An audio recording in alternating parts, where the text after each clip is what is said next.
السلام علیکم ورحمۃ اللہ وبرکاتہ۔ الحمد للہ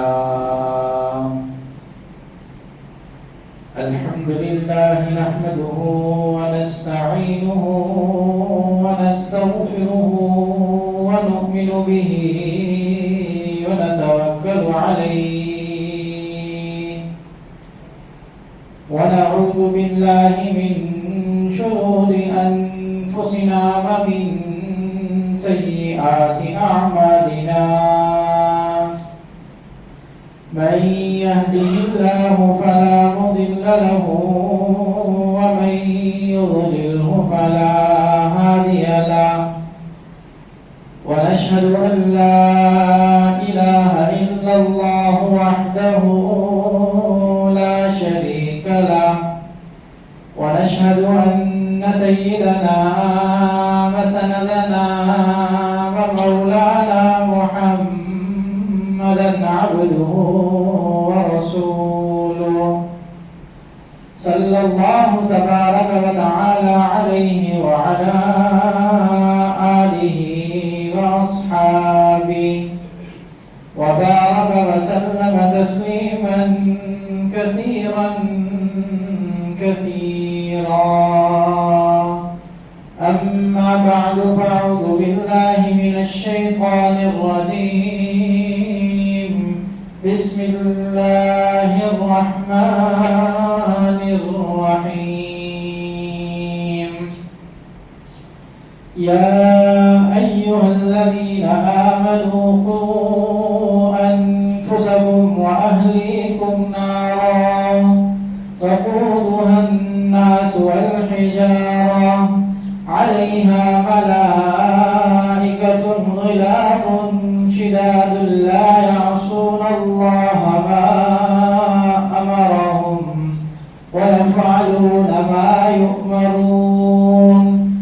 آمنت بالله، صدق الله مولانا العظيم، وبلغنا رسوله النبي الكريم، ونحن على ذلك لمن الشاهدين والشاكرين، والحمد لله رب العالمين.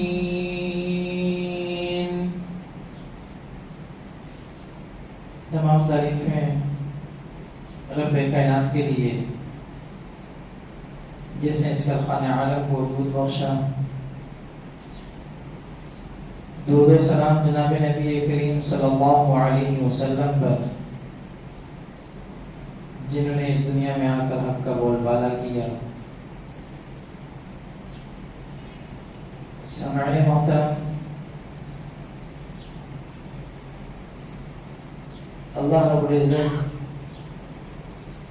انسان سے بے پناہ محبت کرتے ہیں،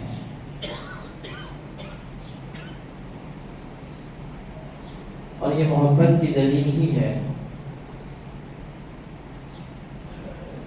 کہ اللہ نے کتابیں بھی اتاری اور نبی بھی بھیجے. اگر صرف کتاب بھیج دیتے تب بھی کافی تھا، یہ کتاب ہے، اس کو پڑھو، اس کو سمجھو، اس کے اوپر عمل کرو. لیکن احسان کیا، ایک عملی نمونہ بھیج دیا کہ بھئی عملی نمونہ ہے، اس کو دیکھو، یہ بھی تمہارے جیسا انسان ہے. اور پھر مزید احسان یہ کیا کہ اس نبی کے صحابہ بھی وہ چنے ہوئے تھے. جیسے اللہ نے انبیاء کو چنا، ایسے ہی انبیاء کے لیے صحابہ کو چنا. کوئی اپنے بزوئے بازو کے لیے میں صحابی بن جاؤں، یہ نہیں ہو سکتا.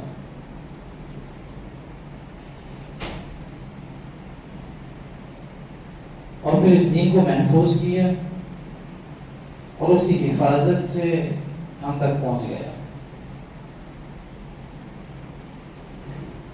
یہ اللہ رب العزت کا بہت بڑا احسان ہے ہمارے اوپر.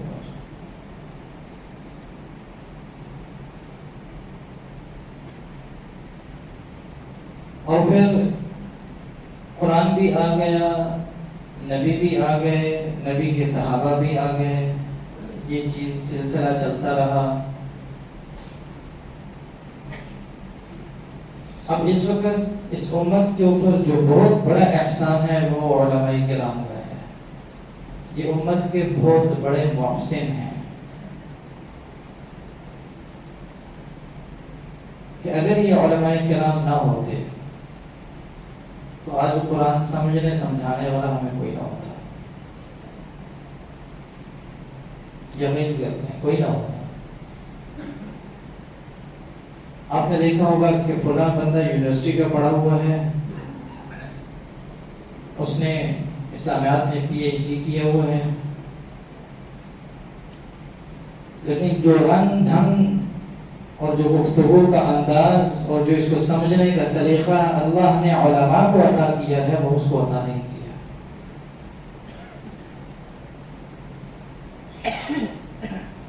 اس کے سیکھنے کا انداز اور تھا، اس کے سیکھنے کا انداز اور ہے.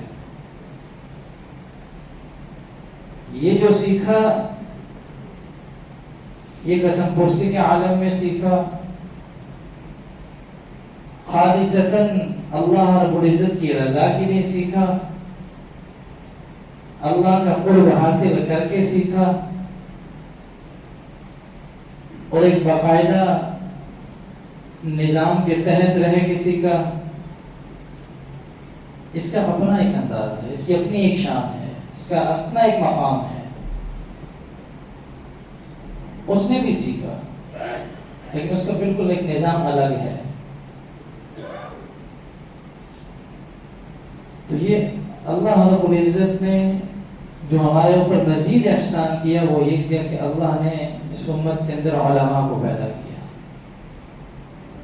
اور اس وقت ان کی حفاظت اور ان کا خیال رکھنا یہ امت کے ذمہ لازم ہے. یہ امت کے ذمہ لازم ہے، کیونکہ اب تو حفاظت خود کرنی ہے. یہ بہت بڑا ایک مسئلہ ہے. جو عالم اپنی زندگی کے اندر کوئی کام کرتا ہے، ایک تحریک کی شکل میں کوئی کام کرتا ہے، وہ کچھ عرصے بعد نظر ہی نہیں آتا کہاں گیا، تو غائب ہو جاتا ہے، اس کو مار دیا جاتا ہے.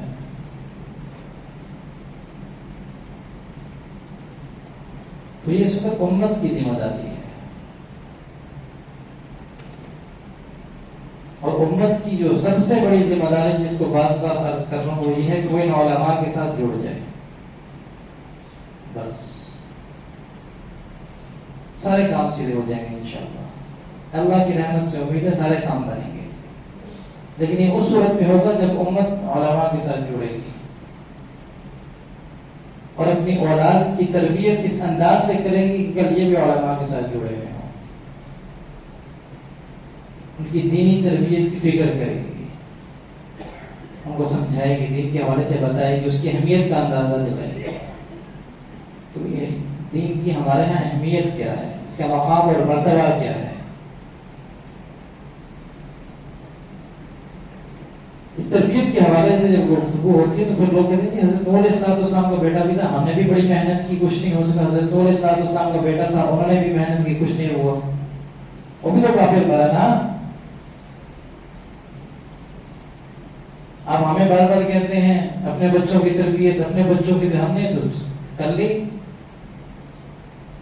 تو بھئی اعتراض انتہائی غلط ہے، یہ بالکل مناسب نہیں ہے. حضرت نور علیہ السلام نے 950 سال تبلیغ کی، بار بار سمجھایا، بار بار سمجھایا. ہم کو 2-4 دفعہ کہہ کے تھک جاتے ہیں.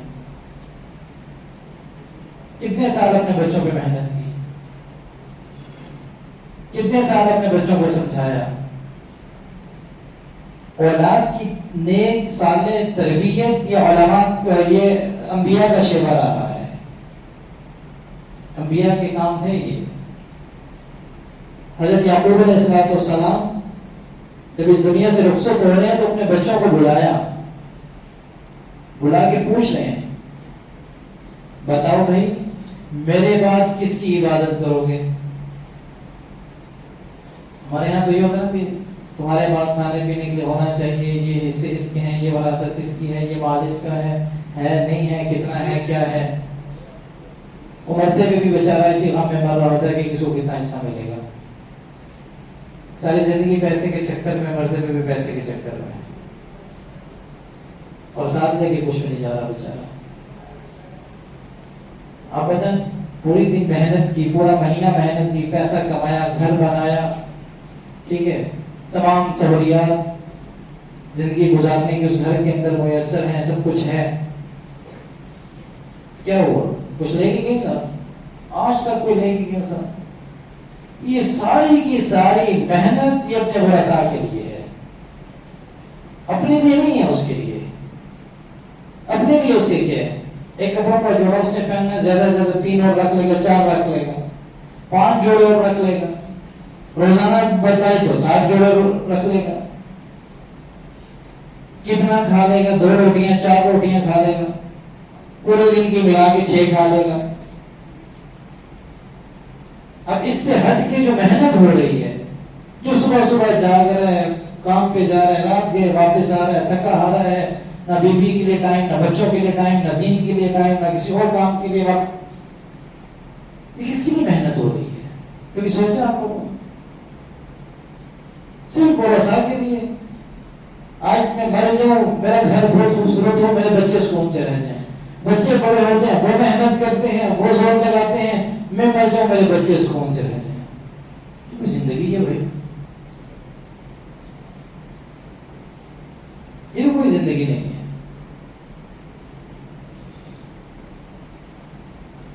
یہ نہیں ہے کہ آئندہ کے لیے محنت اور کوشش نہیں ہونی چاہیے، لیکن یہ محنت اور کوشش دین کے اوپر، دین کی محنت اور کوشش کے اوپر غالب نہیں ہونی چاہیے، اور ڈھنگ ڈھنگ نظر آنا چاہیے. آپ علیہ الصلوۃ والسلام اپنی بیویوں کو پورے سال کا خرچہ شروع میں دے دیا کرتے تھے. پورے سال کا خرچہ شروع میں دے دیتے تھے، یہ پورے سال کا خرچہ تمہارا. لیکن یہ جو محنت جس کے حوالے سے بات ہو رہی ہے، یہ وہ محنت، اس کی بات کر رہا ہوں کہ اس محنت کے اندر لگ کر دین کا رنگ نظر نہیں آتا، بالکل دور دور تک نظر نہیں آتا. دین کا جو رنگ اور ڈھنگ ہے، اس کے جو طور طریقے ہیں، وہ غالب رہنے چاہیے، ان کا غلبہ ہونا چاہیے، وہ نظر آنا چاہیے. اسی محنت اور کوشش کے اندر نہ حلال دیکھا نہ حرام دیکھا، بچوں کو بھی حرام کھلایا، خود بھی حرام کھایا، زندگی اسی طرح گزار کے چلے گئے. اور ایک بات یاد رکھیے، حدیث مبارکہ کے اندر آتا ہے، جو قوم کسی کو خوش کرنے کے لیے اللہ کو ناراض کرتی ہے، اللہ اسی کو اس قوم کے اوپر مسلط کر دیتا ہے. اگر ایک بندہ کسی کو خوش کرنے کے لیے ایسا کام کرتے جو اللہ کی ناراضگی کا ہے، اللہ اسی بندے کو اس کے اوپر مسلط کر دے گا. اور یہ آج کی حالت دیکھ لیں ہماری، یہی ہے. بچوں کو خوش کرنے کے لیے ہم نے اللہ کو ناراض کیا، اللہ نے بچوں کو والدین کے اوپر مسلط کر دیا. بچوں کو خوش کرنے کے لیے ان کا بہترین مستقبل بن جائے، ان کا بہت اچھی زندگی گزر جائے، اور ان کو دنیا کے ساتھ چلنے کا طریقہ اور سلیقہ آ جائے. ان کو دین نہیں سکھایا، اللہ کو ناراض کیا نا دین نہ سکھا کر، ان کو خوش کیا تو ان کی زندگی اچھی گزر جائے، وہ پرسکون رہ جائیں. اللہ نے پھر اسی اولاد کو ان والدین کے اوپر مسلط کر دیا، ایک بات ماننے کے لیے تیار نہیں ہے. اللہ نے مسلط کر کے دکھایا. پہلے تو باہر کے واقعات سنا کرتے تھے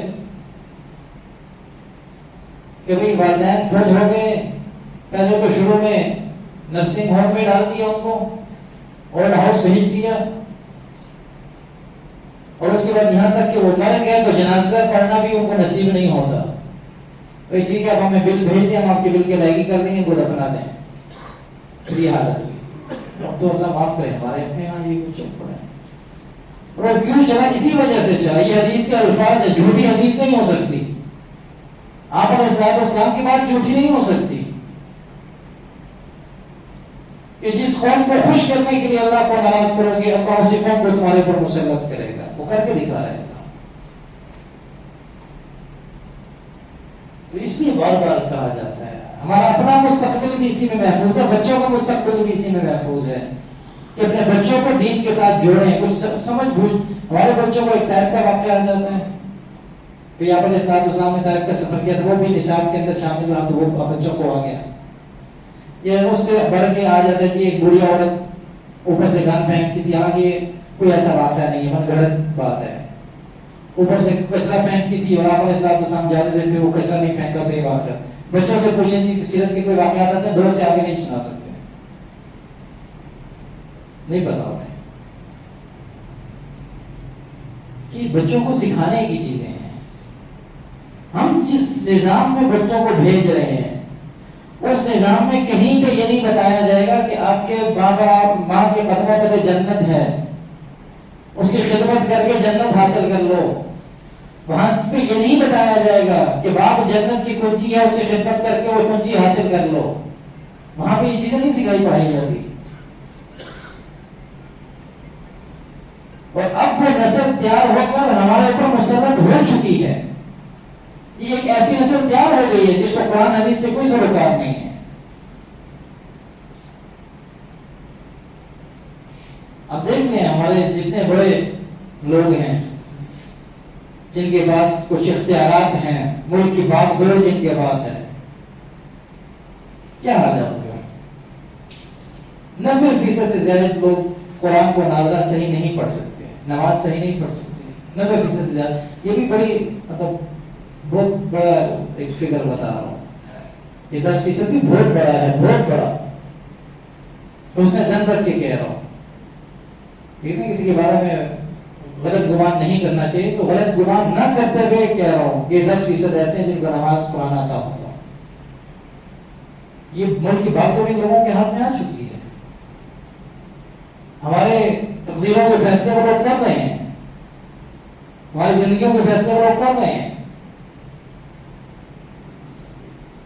اور پھر ان لوگوں کو بھی یہی ہوا، ان کے ساتھ بھی انہوں نے بھی غیروں کو خوش کرنے کے لیے اللہ کو ناراض کیا، اللہ نے ان غیروں کو ان کے اوپر مسلط کر دیا۔ کرو کیا کرو گے؟ خدا تو میں ہوں، اللہ تو میں ہوں، مالک تمہارا تو میں ہوں، اوروں کو خوش کر رہے ہو مجھے ناراض کر کے، پھر میں بھی دیکھتا ہوں تم بھی کیسے خوش رہ سکتے ہو، خوش رہ کے دکھاؤ گے۔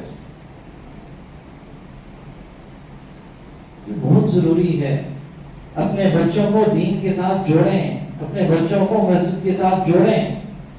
یہ انبیاء کا کام ہے، اپنے بچوں کی اچھی تربیت کرنا۔ کم از کم درجہ یہ ہے کہ آپ اپنے بچوں کو سیرت کی کتابیں تو لے کے دیں، پڑھنے کا بھی ایک ان کی پڑھائی بھی ٹھیک ہو جائے گی، ان کی کچھ کتابوں کے ساتھ لگاؤ بھی ہو جائے گا۔ سیرت النبی صلی اللہ علیہ وسلم انتہائی آسان کتاب ہے، سیرت النبی قدم بقدم، عبداللہ پارانی صاحب کی 2 جلدوں کے اندر ہے، بہت مناسب آسان اردو کے اندر ہے، ہر بندہ اس کو لے کے پڑھے، کم از کم اتنا تو کرے۔ جان قربان کرنا تو بات کی بات ہے، تھوڑی سی بات تو جان قربان کر دیں، کوئی جان سنبھال کر کو قربان کر دینا، وقت آئے گا وہ بھی کرنا۔ ابھی جو ہے وہ اس کو تو کسی کام میں لگا دو، اس کو تو نبی کی بات کے اندر لگاؤ، اپنی زندگی جو ہے اس میں نبی کے طریقے تو لے کر آؤ۔ تو اس لیے بہت ضروری ہے کہ اپنا ماحول بھی دینی ہو، بچوں کا ماحول بھی دینی ہو۔ اور یہ جو ہے نا قُوْ أَنفُسَكُمْ وَأَهْلِيكُمْ نَارًا، آگ سے بچاؤ، اس وقت جو ہم اعمال کریں گے اس اعمال کے نتیجے میں جو چیز وجود میں آئے گی وہ آگ ہی ہے جہنم کی۔ ایسے نہیں کہ ہم نے عمل کیا اور ختم ہو گیا، وہ عمل بالکل ختم، اس کا وجود ہی باقی نہیں رہا۔ اس عمل کے نتیجے میں جو چیز وجود میں آ رہی ہے وہ آگ ہے۔ اللہ کہہ رہے اس آگ سے بچاؤ، اور یہ خود ہے بھی آگ، گناہ خود آگ ہے، گناہ خود ظلمت ہے۔ ہمیں اس ماحول میں رہ کر نہیں احساس ہو رہا، کیونکہ ہمیں اس سے ختم ہو گئی ہے۔ ابھی شہروں میں تو روشنیاں بہت زیادہ ہیں، لائٹ چلی جائے تو کیا حالت ہوتی ہے، حالت خراب ہو جاتی ہے۔ کہ بجلی چلی گئی، کیونکہ ہم اس اندھیرے کے ماحول کے عادی نہیں ہیں، ہم روشنیوں کے ماحول کے عادی ہیں، تو اندھیرا اب ہمیں برا لگتا ہے، دم گھٹتا ہے اس کے اندر۔ اسی طریقے سے جو پرانے پیچھے دیہاتوں کے لوگ کے آدمی ہیں، وہاں پہ جہاں پہ ابھی تک لائٹ نہیں آئی، ان کا دم نہیں گھٹتا ہے اس کے اندر، کیونکہ وہ لائٹ کے ماحول کے عادی نہیں ہے۔ ہمارا ان گناہوں کے ماحول کے اندر دم نہیں گھٹتا، کیونکہ ہم اس کے عادی ہو چکے ہیں۔ اب ہمارا دم گھٹتا ہے تو ہم دینی محفلوں میں بیٹھنے سے گھٹتا ہے، دینی لوگوں کے پاس بیٹھنے سے گھٹتا ہے، کیونکہ اس ماحول کے ہم عادی نہیں ہیں۔ تو اس ماحول کا عادی بنائیں اپنے آپ کو۔ ایک ہفتے بعد آدھا گھنٹہ مسجد میں بیٹھ کے یہ اندازہ نہ لگائیں کہ ہم دینی ماحول میں بیٹھنے کے عادی ہو گئے ہیں۔ اس سے بالکل نہیں ہے ماحول میں انسان یہ نہیں کہ میں عادی ہو گیا اس ماحول کا، آدھا گھنٹہ بیٹھ کے دینی ماحول کا عادی ہو گیا۔ 24 گھنٹے کی زندگی میں سے کتنے گھنٹے دین کے ماحول کے اندر رہ رہے ہیں، دینی ماحول میں کتنے رہ رہے ہیں؟ اگر تو 12 گھنٹے بھی ہے تو پھر بھی لگائے گا بھائی، پھر بھی 12 گھنٹے برابر ہے، عادی نہیں ہوئے۔ اور سب سے اچھی چیز یہ ہے کہ ہم یہ سمجھیں کہ ہماری پورے 24 گھنٹے اسی ماحول میں ہو جائیں، تو پھر اس کے لیے بہت ضروری ہے کہ آپ علیہ الصلوۃ والسلام کے طریقے کیا ہیں، ایک ایک آن، ایک ایک لمحہ، ایک ایک گھڑی ہمیں دیکھنا ہوگا کہ آپ کا طریقہ کیا تھا، ہمیں وہی طریقہ زندگی کا گزارنا ہے، اور 24 گھنٹے کی زندگی یہی بن جائے گی۔ تو اس ضرورت کو ہم محسوس کیوں نہیں کر رہے؟ اس لیے نہیں کر رہے کہ ہم اس ماحول کے عادی ہو چکے ہیں۔ حضرت مولانا اشرف علی تھانوی رحمۃ اللہ علیہ، ان کے استاد حضرت مولانا یعقوب نانوتوی رحمۃ اللہ علیہ، اللہ والوں کو جن کو اللہ کا قرب حاصل ہوتا ہے، اس ماحول سے دور ہوتا ہے، ان کو پتہ چلتا ہے ظلمت کا، انہیں برائی کی ضرورت کا احساس ہوتا ہے۔ وہ فرماتے مجھے کسی نے دعوت دی، دعوت پہ بلایا کہ آپ ہمارے یہاں کھانا ہے، کھانا کھا لیجیے، چلو چلے گئے دعوت کے اوپر۔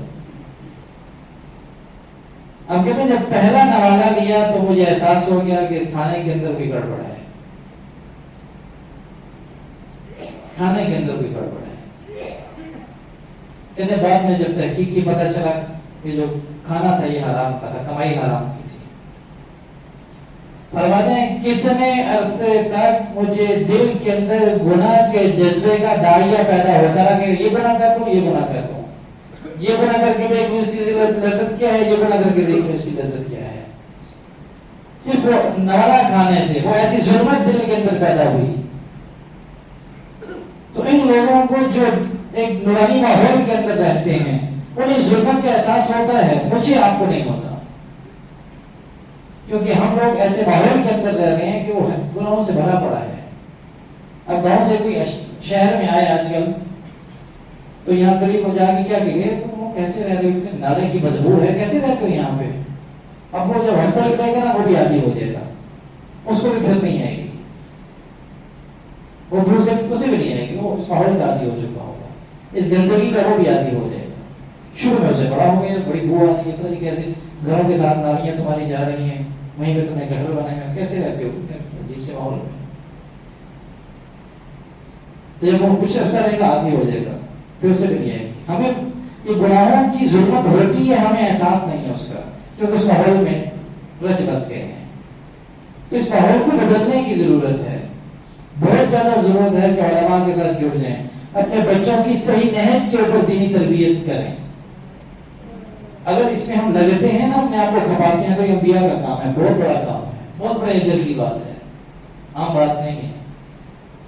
تو بہرحال یہ تو اس حوالے سے ایک تھوڑی سی گزارش، آج جمعے کے بعد مختلف جگہوں کے اوپر احتجاج ہوں گے، جو معاملہ توہین رسالت کا بنا انڈیا کے اندر، تو اس میں گزارش یہ ہے کہ کسی احتجاج کا ایک ڈھنگ طریقہ ہوتا ہے، ٹھیک ہے، اس میں بڑی خیال رکھنا پڑتا ہے، شریعت کے تقاضوں کو دیکھنا پڑتا ہے کیا ہے۔ اس میں ایک تو گزارش ہے کہ کہیں پہ بھی راستہ بلاک نہ کریں، ضرور جائیں، شرکت ضرور کریں، یہ اجر کا باعث بنے گا۔ ایک ایک لمحہ جو آپ کا تکلیف کے اندر گزرے گا، پریشانی کے اندر گزرے گا، اللہ رب العزت اس کے اوپر آپ کو یقیناً اجر ادا کریں گے، لازمی اجر ادا کریں گے۔ لیکن اس میں ایک بات کہیں پہ کہیں راستہ روکا ہو، وہاں سے سائڈ پہ ہو جائے، راستہ نہ روکیں کہیں پہ بھی. دوسری چیز یہ کہ کسی بھی چیز کو نقصان نہ پہنچائے. آپ کی اپنی ذاتی چیز ہے, کسی کی چیز ہے, نقصان اسے نہ پہنچائیں. اور دوسری بات ایک اور چیز یاد رکھیں کہ جو قومی عملات ہوتی ہے نا, اس میں پوری قوم کا حصہ ہوتا ہے. یہ ایک مسئلہ ہے, یہ لازمی طور پہ سمجھیں. جو قومی عملات ہوتی ہیں اس میں پوری قوم کا حصہ ہوتا ہے. اگر ایک بندہ کسی چیز کو نقصان پہنچاتا ہے نا, بس کا ایک اشارہ توڑ دیا, پتھر مارا, اشارہ ٹوٹ گیا, اب یہ جو بندہ ہے یہ پوری قوم کا مجرم ہے. کل قیامت کے دن اس سے سوال ہوگا, کیونکہ پوری قوم کے ٹیکس کا پیسہ اس کے اندر شامل ہے.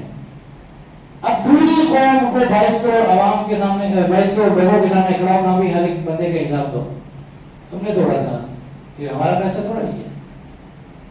تو اس لیے اس چیز کا بھی خاص طور پر خیال رکھیں. کوئی چیز توڑ پھوڑ نہیں کرنی, مناسب کسی کو گالی نہیں نکالنی. اپنی زبان کیوں گندی کرتے, کسی کو گالی نکال کر. اپنے اعمال کے اندر آپ نے گالی نکالی, فرشتے نے تو نہیں کیا, کیا کریں گے؟ اور پھر کس سے معافی مانگیں گے؟ گالی نہیں نکالنی, نازیبا الفاظ استعمال نہیں کرنے, کسی کے ساتھ ہاتھا پائی نہیں کرنی. اور پھر خصوص جو پولیس والے ہیں یا دوسرے لوگ ہیں جو حفاظت کے لیے اور نظم و ضبط برقرار رکھنے کے لیے معمول ہوتے ہیں, ان کا خیال رکھنا, ان کے ساتھ بدتمیزی نہیں کرنی. لیکن ایک بات یہ کہ اس میں احتجاج میں شرکت بھی کرنی ہے. اور اگر کوئی ایسا بندہ آپ کو ملے جو بدرزمی کر رہا ہو, گڑبڑ کر رہا ہو, اس وقت جو وہاں پہ نظم و ضبط برقرار رکھنے کے لیے جو لوگ معمول ہیں, جن کی ڈیوٹی دیکھیں, اس کے حوالے کریں, اس کو دیکھیں. خود ہاتھ نہیں کسی کے اوپر اٹھانا. کیوں آپ ہاتھ اٹھائیں گے, وہ ہاتھ اٹھائے گا, 2-4 اور ساتھ کریں گے, پورا جھگڑا بن جائے گا. جس نبی کے لیے کام کریں اس کے طریقے کے مطابق کہ وہ اس کی اپنی زندگی کیسی تھی. تو اس لیے ان موٹی موٹی باتوں کا خیال رکھتے ہوئے احتجاج کے اندر ضرور شرکت کریں. اللہ رب العزت کی سمجھ نصیب فرمائے.